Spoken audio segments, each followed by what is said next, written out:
It's time to have some fun here on the main stage of the Toronto Sport Card Expo Spring 2024. We are streaming, I believe, to the app, the Expo app. We are streaming to YouTube. Let's go. And we are streaming here in Hall 3. All right, guys. My name is Jeremy Lee. I'm the host of Sports Cards Live, YouTube, podcast, wherever you get your podcasts. SportsCardsLive.com, YouTube. All right. I am joined to my immediate left by the co-host of the Hockey Cards Gong Show, Josh Madigan, right here. Josh, welcome to the panel. Hey, Jeremy, how's it going? It's going great. It's going great. Over his left shoulder, his co-host of the Hockey Cards Gong Show, Mr. Troy Iverson. How's it going, Jeremy? It's going good, Troy. Thank you so much. To Troy's left, we've got none other than the legend, the icon, the architect, Mr. Carvin Chung, best known for creating Exquisite and the Cup. Carvin, welcome to the panel. Thank you for having me here. So glad to be in my hometown again. Yeah, welcome back to Canada. And then on the farthest left, you know him, you love him, even with the revised mustache, Mr. Brendan Pereira, also known as Coach Coach, welcome to the panel. Thanks for having me. All right, we are here to talk about the Bedard boom, shaking up hockey card collectibles. It's certainly done that, brought a lot of more people either into or back into the hobby and likely into this venue this weekend. You know, it does. I'm gonna start with you, Carvin. We're gonna go back in time here. Let's go back to 2005-06, the year after the lockout. We had a double rookie class year for the hobby, and we saw the rookie cards of both Crosby and Ovechkin come out, along with others. But those were the highlights. And I'm curious, Carv. I remember, but I want to hear from you because you were making cards back in those years. You were at Upper Deck. You were coming up with brands and really steering the ship back then. How do you feel the Bedard year compares, the energy, the excitement in the hobby? How does it compare now to what you remember experience in 05-06 with Crosby and Ovechkin coming into the hobby and into the sport? Well, definitely there's some similarities. Obviously, right now with a lot more people, the craze is even worse than ever, or better than ever for hockey collectors, or some collectors like to say worse than ever. But the one thing I did notice is that that first edition of the Cup drew a lot of attention to the whole hockey world of collecting. And when I'm saying that, most of the times hockey collectors know hockey, and they don't buy other sports. They only focus on hockey cards. Now, with basketball, football, baseball collectors, they came in just flocks of collectors coming in to buy Crosby and Ovechkin. And now with Bedard, we're seeing the same effect. So our job as hockey card collectors and hockey card creators and everyone else in the hockey card community is let's keep these new people coming into hockey cards and sustain our new community now. Yeah, we're certainly seeing all that. And 05-06 was a big year, was a great year in the hobby. And now here we are, what's Bedard's, with the pandemic and the delay in cards coming, is it 22, 23, No. 23, 24 Series 2, Josh? 23-24. Thank you, Josh. 23-24 Series 2, the Bedard Mania. We're going to come back to you, Josh. I want to go to Brendan, Coach Co, for a moment. So we just heard from Carvin about the 05-06 year, which, I mean, I remember being here at the event in 05-06 after the Cup had come out, and boy, was that exciting. I want to go back to 2015-16, another big year in the hobby, when Connor McDavid came into the league. And I remember back then, Brendan, that people would reach out to me. They knew I was, people from all different areas of my life, whether it was old jobs, school, whatever, family members, and they'd say, what Connor McDavid card should I get? Should I buy a Connor McDavid card? Do you think back to then? Are you experiencing that now with Bedard? Because you've got a humongous presence on social media. Are people, non-traditional collectors, reaching out to you and asking you the same sort of question? And what are you telling them right now? So the irony is, in 2015-16, I was that person reaching out to you. So for the Connor McDavid hype, I was actually reaching out to people who I knew collected because Connor McDavid at that time was such a big deal, and I hadn't been collecting as prominently as I am now. And so there's definitely similarities, even in the sense that both of them got injured during their rookie season. And so you really don't know where those prices would have gone with Bedard and even with Connor McDavid if they didn't have the injuries that they did in the middle of the year. Now, obviously, Connor Bedard managed to come back and went on a bit of a tear afterwards, and right as his cards came out, which is quite funny. But, yeah, no, there's definitely similarities, not just in their trajectories in their careers, but also in the hype that they had generated for new collectors. So I have a follow-up for you, Brendan. You know, again, you reach so many people with just the scope of your content. How have you noticed your engagement change with Connor Bedard because of Connor Bedard? I know your engagement is always increasing, but did you notice more or any different sort of people reaching out to you? What has the vibe been that you felt from your people who follow your content based on Connor Bedard coming into the league? First of all, thank you for pumping my tires. You didn't have to do that. All right, let's put a nail in that tire. Secondly, engagement for Connor Bedard stuff in general is really high. And it's really high because people who have been collecting for a while hate the Connor Bedard hype. The people who have been in the hobby and collecting cards, they can't stand the fact that box prices are the way that they are. So you get a lot of engagement from people who have been in the hobby for a considerable amount of time already. Specifically, the hockey card collectors, like Carvin mentioned, they strictly collect hockey for the most part. So this has been a massive disruptor for them. So you get high engagement in that. Then there's also the people who have never collected hockey before and they've heard this hype and they continue to see more and more hype with all these all-time high sales being posted.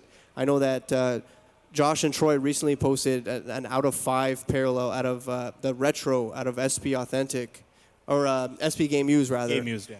It confirmed sale of $20,000 on Terapeak. Like, that is an unbelievable price for a card that is, generally not very notable. It's not a card that's probably going to hold up over the course of time. And so you're seeing these all-time high sales.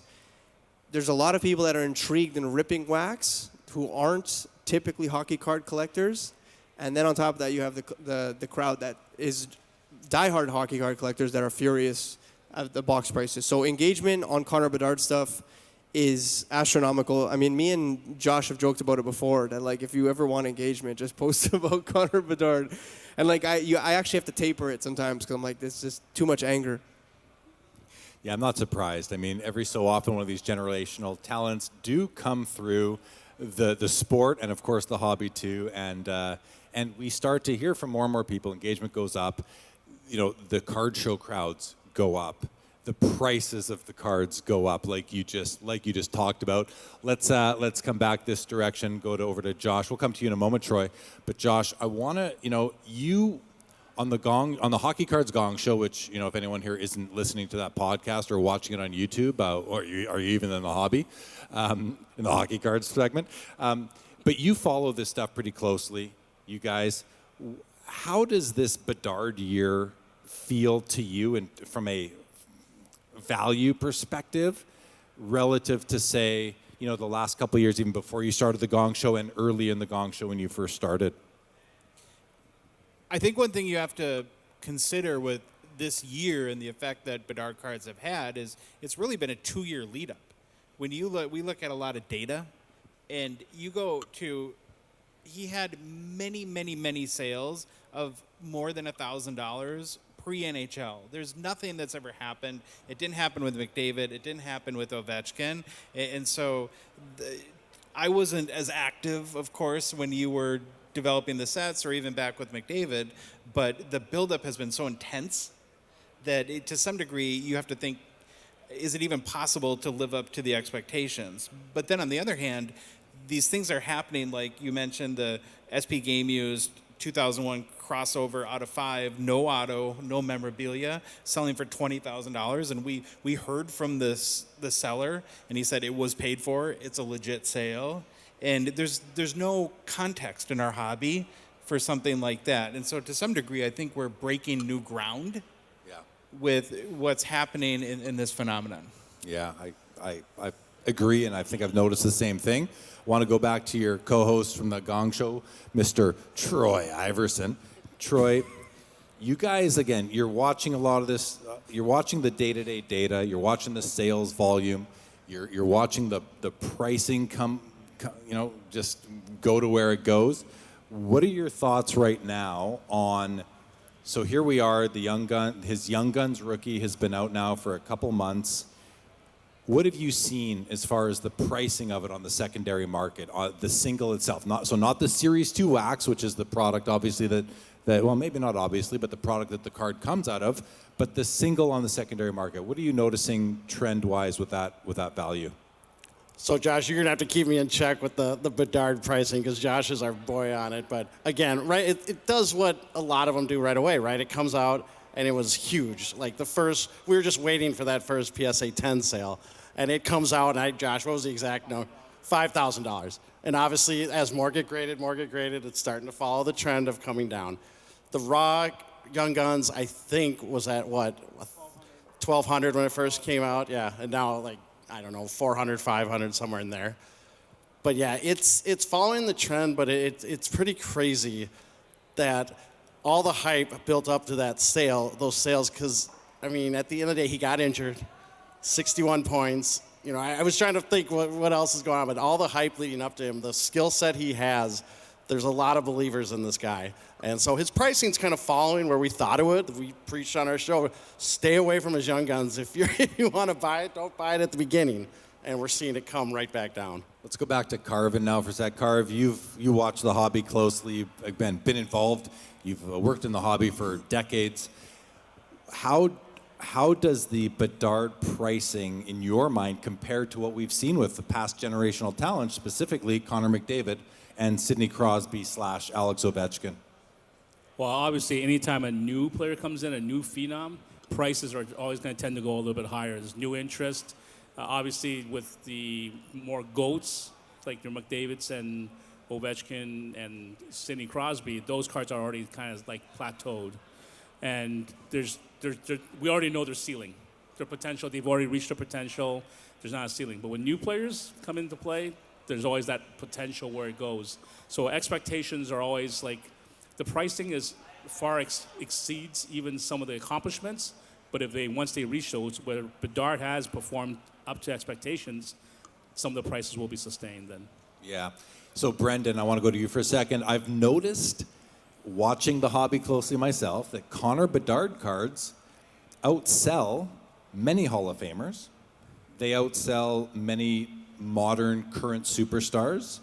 I'm sure we have Connor Bedard cards that are selling for more than Crosby's and even McDavid's. How does that sit with you as somebody who is, involved in the hobby and passionate about it? What do you think about that? And do you think it's sustainable? What has to happen for it to be sustainable? Just riff off of that for a moment. Yeah, of course. This is something that's frustrated me for a long time with a lot of players. I mean, there's guys like Mikko Rantanen and Braden Point who, their prices are dirt cheap in comparison to guys like Kirill Kaprizov or, no disrespect to the Minnesota crew, but it's really just not warranted based on achievements, right? I mean, Artemi Panarin's another guy who's got Cup. I'm fairly certain he's got either an Art Ross or a Conn Smythe, and just doesn't really get a ton of love. So, it doesn't really make sense. But the more we try to make sense of it, you're fighting a losing battle. Like, people are always going to choose hype, no matter hype over reason. That's just kind of what the hobby's all about, especially when it comes to new money and people like that volatility, right? That volatility is what a lot of people are in this hobby for. They're transacting, and there's this opportunity where, the guy could have a big game and your card is up 30, 40, 50%, sometimes double. Especially come playoff time. If someone scores a hat trick today, I promise you his card's, it's not really a notable player. Dakota Joshua the other day, like, someone no one cares about, realistically. No disrespect to any Dakota Joshua collectors, but not a notable name in any way, shape, or form. But if you go check how many cards of his sold on eBay, and how much the price changed after his 2-goal game. I guarantee you that it's pretty significant. So yeah, I don't know. It's always going to be like this. It always has been like this. To Dakota Joshua's mother, his name is Brendan Pereira, and he lives in Toronto, Ontario. Josh, back to you now for a moment. Let's switch it up from value and talk about the populations. Grading, obviously a major part of this hobby. And you guys on the Gong Show, you guys do some creative stuff. I love it. But you've done I think you're calling it the Road to Infinity? Yep. The Road to Infinity on the Gong Show, something that's fun to follow along with. Basically, you're tracking the pace at which the card gets graded by PSA, perhaps Beckett, how many Gem Mint 10s and this and that. Can you share some of that information with us right now in terms of, what are you seeing? Are you surprised by the rate at which these cards are being submitted and graded? Are the grading companies turning them around fast enough for the submitters, for the hobby? Speak to the grading situation for us, please. Yeah, it's been really fun to follow, and it's been about 6 weeks now, I think, since the Series 2 release. And I'd actually maybe push back a little bit because we think that tracking the population count and the gem rate is tied into values quite a bit, because at the end of the day, I think too many people look at a card and they think, oh, he's a good player, his Young Guns should be worth X. But they don't consider that some guys, like a David Pasternak, may have 250 Young Gun PSA 10s, where Connor Bedard in 6 weeks has 1,750. And it's growing by hundreds every few days. And that at the end of the day, our assumption or hypothesis is that it'll be the most graded and the highest PSA 10 pop count of any base Young Guns ever. I would be shocked if that doesn't happen. And that will, it's like if you follow the stock market and you look at shares outstanding versus market cap. If there's 100 Bedard Young Gun PSA 10s or 10,000, that's going to affect the value of that card. It definitely does. We, the hobby, do pay close attention to It's kind of like how much is it and what's the pop. It's not just how much is it, it's how much is it and how many are there. And if I could add one more thing too, like what we've really tried to stress too is you have to add the layer of the gem rate onto that, because that is somewhat of a predictor of future pop count. So you look at like a Jack Hughes from 2019, and he has a gem rate of over 70%. So that's a card if you're trying to gauge, well, how many are graded right now, how many are yet to be graded, and what's the likelihood that future submissions would get that PSA 10 grade at a 70% gem rate. That's much more of a risk, where you have Connor Bedard at 46% over the last few weeks. And then you look at guys like Cole Caulfield, who from 2021 that are more at the 30% range. And so as we're looking at, like, is this a card that if you buy today has a chance to go up in value over time if that player plays well? I think that gem rate's an important factor too. I completely agree that it is. It's part of the big picture when we are buying, collecting, or investing in these cards. Troy, let's learn from you a little bit about the player himself. You are a hockey coach, you are a hockey fanatic, and you're a student of the sport. Connor Bedard, he's not as big as Crosby or McDavid. He's more like a Patrick Kane, Cole Caulfield. How do you see his size, his height, serving him or not serving him over the next few years as he matures and grows into the player he's going to become? Yeah, for sure. And, Bedard, I think he's listed at 5'9", 5'8", and I think that's being generous. So he is a tiny guy. I think right now I'm worried about it. It's the one thing I worry about with him. I wouldn't worry about his skill. He does things that is so amazing with his release angle. And I'm a goalie coach, and when you watch him, you don't know he's shooting. It is absolutely amazing how quick he can get a shot off from a bad stick angle. But his size, we've already seen it. When bigger guys come into him, their point of contact is going to be shoulder to head, usually with him. And we've seen he's got a broken jaw. And even other smaller guys, Caulfield, shoulder injuries. We see these small guys, and the shoulders are the big thing, and now the heads.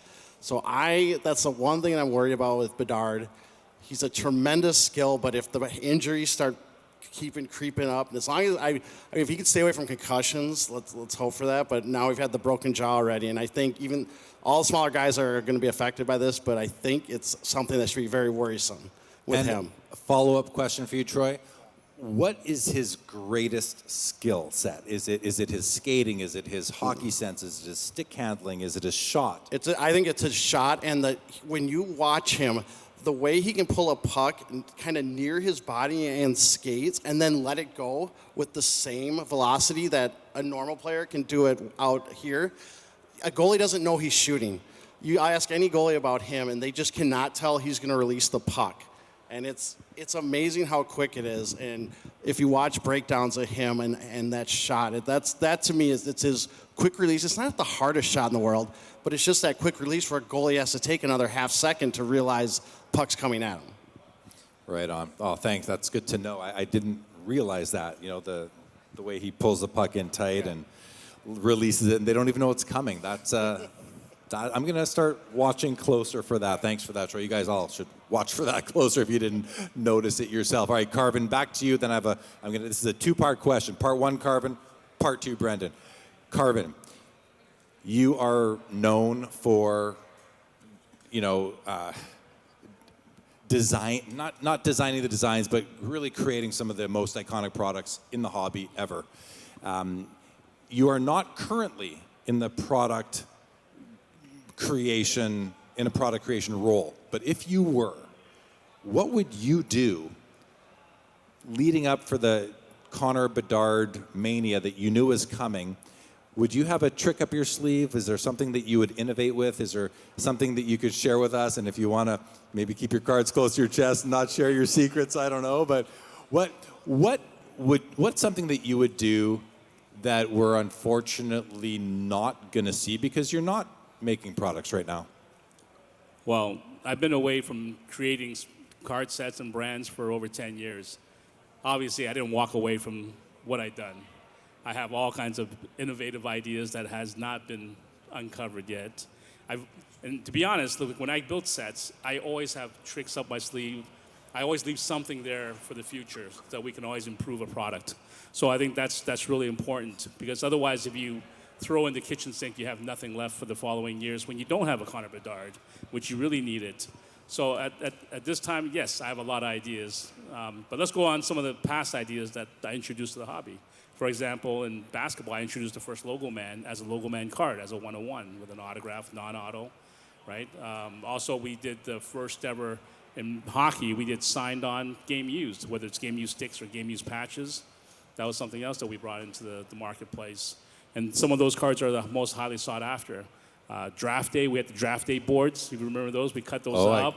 I remember. I collected right, that. All the set Sidney in the first Crosby, year. Ovechkin, and all that stuff. The draft day boards. We introduced those into the hobby. I actually had a colleague of mine said, "You cannot cut those up. Those were gifts from the NHL. You cannot cut them." I said, "We're cutting them up." Those were 2008-9 Cup, right? I think before 7-8. I think when we had all three of the drafts ahead of time with the draft boards, and we cut them up. So there's always innovative ideas. It's just a matter of just basically pulling back what you know, take away all the parameters, and what do you want, what do you feel that the collectors would cherish? The more that I see people collecting the cards that I created and not wanting to sell them, or have that hard decision, say, do I sell it for more money, or I really want to keep this card, that makes me happy. I remember asking you, Carvin, if several years ago, like, you made this, it's a great card, Carvin, but why didn't you guys do this? And you're like, we're going to save that for later. That's going to come out in year two. So, you're consistent with that. Brendan, the cup, one of Carvin's creations, is, it is the key rookie card for each player each year. And we're going to see it come out, I don't know, hopefully by the end of this calendar year. But whenever it does come out, do you think that the card itself, value-wise, will suffer because of the delay for it to come out between the end of his rookie year and when it comes out? If it does, is that better for the collectors who can now maybe afford to buy it for a lower price? that's my I have a follow-up question for you, but start with that one, please. I don't know if suffer is the right word, because I think it's still going to be overpriced. Um, it'll definitely be less than it would have been had it come out during the season with the hype, but he's still going to have the same level of hype next year. I mean, SP Authentic is going to come out in about a month or so, and those box prices are going to be ridiculous. SP Game Used, a set that doesn't really sell very well generally, is flying off the shelves, right? And you're seeing patch autographs sell for crazy amounts of money, like we talked about multiple times. So I have no doubt in my mind that when the cup releases, when it will do numbers. And how do you feel about the cards that we are seeing? Because again, every year that we have a generational talent come into the league, as far or into any sport, but with hockey and Upper Deck being the sole licensee, they always come out with some new ideas. This year we saw more parallels for the young guns. Brendan, my follow-up question for you is, how do you feel the hobby is being served this go-around with Bedard being the generational talent to come into our space? How do you feel the hobby is being served with the assortment selection of cards that Upper Deck has been putting out so far? I think Upper Deck has done a fantastic job, especially in Series 2. And, even Series 1, actually, this year, in reducing the pack sizes, increasing the pack sizes and reducing the number of packs, really making sure that each pack has basically hits in each pack.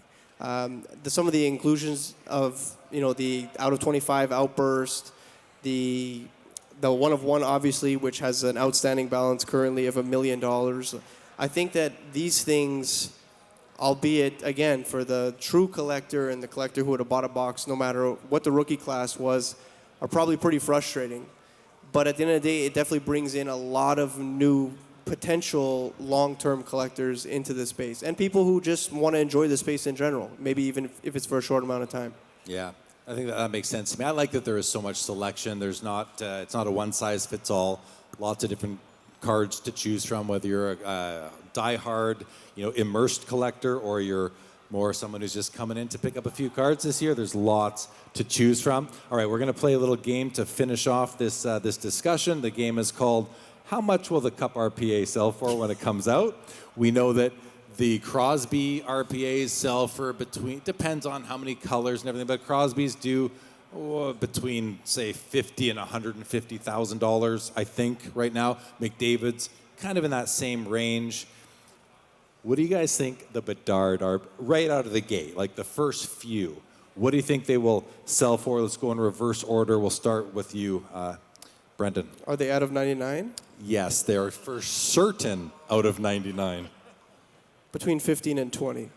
Okay, 15 to 20,000. Carvin, what USD. do you? No wonder you're always thinking everything's overpriced. I'm going to say it's actually going to hit about 50 to 75. 15 to 20 from Brendan. 50 to 75K to Carvin. Troy Iverson. First number that popped into my head was 75, so I'm going to say 75 to 85. He's going even higher. Josh, you want to wrap this up? I'm going to say 50 to 65. All right. Well, you didn't wrap it up. I'm going to say, just to be a little bit different, I'm going to say 40 to 50. Now, one thing to keep in mind with all this is that the Chicago Blackhawks do produce the best patches in the hobby. I think we all agree with that. And I think that hopefully Upper Deck, specifically Randy, will make sure that we're going to see really nice patches in those Cup RPAs. Randy? I just noticed that Randy from Upper Deck was sitting here watching us, so we had to pull him into the discussion. Pull him into the discussion. But yeah, it's going to be exciting. I've been in this hobby a long time, and I've anticipated every release of the Cup since it first came out in 05-06, and I am going to be anticipating it in this year. I cannot wait to see what they look like and how those patches pop and how the hobby receives them. I think they'll be received very well. Let's just go around the table one more time with any kind of just final comments you guys have on the topic or anything else that comes to mind. Josh? If I was to give any advice on personally collecting or Bedard. I think to be patient. You made the point about how much variety there will be. There's going to be anywhere from probably 12 to 1,400 different Bedard rookie and rookie year cards produced this year, and so we tend to be prisoner of the moment when a new set comes out. Everyone races to spend a whole bunch of money on what they perceive to be the big hits. But I think if you take your time, you really think about what you want, and you let that emotion of that new release subside a little bit, you'll get more. I think you'll be happier what you end up with, and you'll get it at a much better price. Yeah, good advice. Troy, anything you'd like to add? Yeah, I'll chime in again when I was talking about Bedard and his skill set. And I'm going to take the other angle. What doesn't he do well? Yeah. And I will tell you right now what he does not do well, and what also worries me between size and he doesn't know how to take a check. If you watch him, he either forgets, like the puck's moved away, and guess what? It is a new game, but you're still going to get hit, but he doesn't know how to take. He doesn't get his body ready for a check. Part of that I blame on USA Hockey and Hockey Canada because they have taken checking out of the youth game, and now it comes in a lot later. And their thought was, well, we'll still teach the kids checking at those young age, but no one does. The coaches don't. They don't worry about it. And it's a younger person problem we're seeing in the game as kids come up now, that they don't know how to take a check. So that's another thing that kind of worries me. Again, exceptional skill set. He's a great talent. However, the injury and the whole just physical contact stuff will still worry me about him, but it won't stop the hype at all. So there's some risk associated with him. There's risk associated with all players, and maybe hopefully he's coached properly, and he's coached to be able to overcome that deficiency, at least as it sits right now. Carvin, what about yourself? What's interesting about the Connor Bedard Young Gun this year, usually this Young Gun is actually in Series 1 before the player, only after like about a month of playing. So what's interesting about this is that even though his prices are high, it probably came out higher because of his accomplishments. For example, like the Michigan goal, that was an iconic moment, and he's got, 5 points in that one game. So all this is caked into his new price, so which is great. I mean, which means that this price might be more sustainable than ever because of some of his accomplishments and some of the highlights he has produced. The other factor is that if Connor Bedard cards are at an all-time high for hockey cards, that actually helps for your Sidney Crosby, Ovechkin, and Connor McDavid. Because typically when a person with this much hype and the ceiling still hasn't been reached yet and their prices are so high, it's going to pull up all those GOATs up even higher. So just note that it's all relative. When this card sells for more, then it also brings up all the Ovi and Crosby and all the comparison, and also McDavid. So just a little bit of word of advice there. All the goats, because goats travel in herds. There can be more than one. Brendan, Coach Co. Same question, but I also want you to layer in, if you can, the Austin, because Carvin just mentioned, the Superstars League, but we haven't brought up, none of us have, Austin Matthews, who's kind of in that echelon. Disrespected. Right? Same as Nathan McKinnon. Same as McKinnon, right? Brendan, take us home. Whatever kind of open-ended you want to say, but how do you think Austin Matthews' state in the hobby or status in the hobby is impacted by Connor Bedard arriving on the scene? Well, it's interesting. Austin Matthews' prices were significantly higher about 2 years ago. Now, a lot of players' prices were higher 2 years ago, but if you look at what he's achieved since then, it would make more sense that his prices are higher after scoring 69 goals this year, but that's not the case. So I wonder if maybe one of the reasons why his prices haven't risen to the point where they realistically should have based on 2 years ago's numbers, and again, it's hard to say, the market has changed, I would say is because a lot of that money went into Connor Bedard. You kind of know what you're getting with Austin Matthews, and at this point, I mean, it's a perennial Rocket Richard winner apparently is not good enough.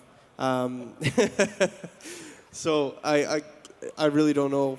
Yeah, we are a fickle hobby, and it's what have you done for me lately? Flavor of the month, all that sort of thing. But then the generational guys come through, and they do have lasting power, even though their values do go through cycles based on injuries and off season and everything. But anyway, this was great, guys. Thank you for joining me here up on the stage, and thank you to the Expo for having us, and Mr. Mikey Singer for arranging this. So, fellas, give me a hand and thank you very much. Good job, Jeremy. Thank you. Thank you.